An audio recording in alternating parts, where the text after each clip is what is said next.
This is another video about the development of my survival game. In the corner and in the description I leave the complete playlist about this project in case you are interested to start watching from the beginning. Consider subscribing to follow this project. In the previous video I showed a little bit about the scenery and some trees which were randomly generated, but I hadn't mentioned anything about it. So today it's time to talk a little bit about that.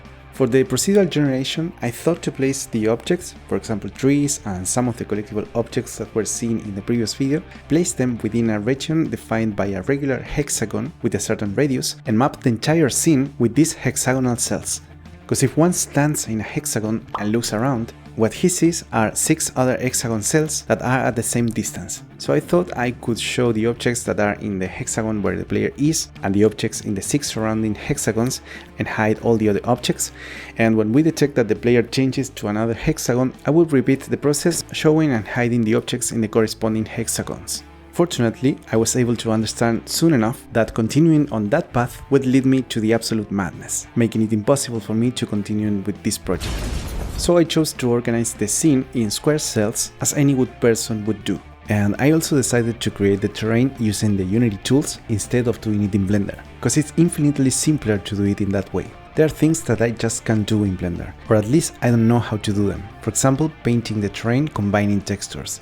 With the Unity's terrain component, you can create bumps, paint, and also add new terrain cells as you need them.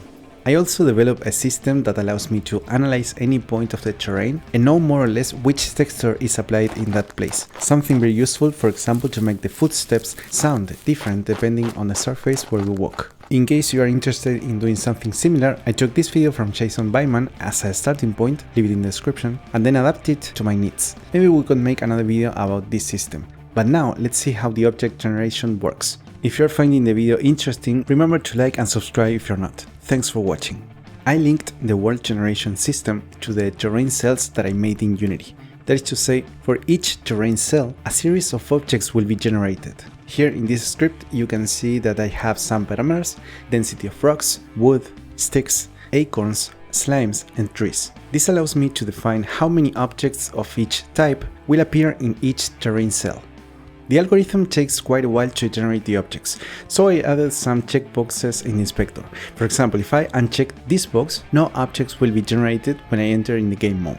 I can also check this other box to generate only one terrain cell, or I can generate objects for the entire world, save that information, and then when I check this third box, I use that saved information from the previously generated world to place the objects, which is much faster. I also made the world generation algorithm not to run all at once, as that would freeze the screen until the generation is finished, and so the player would think the game is broken.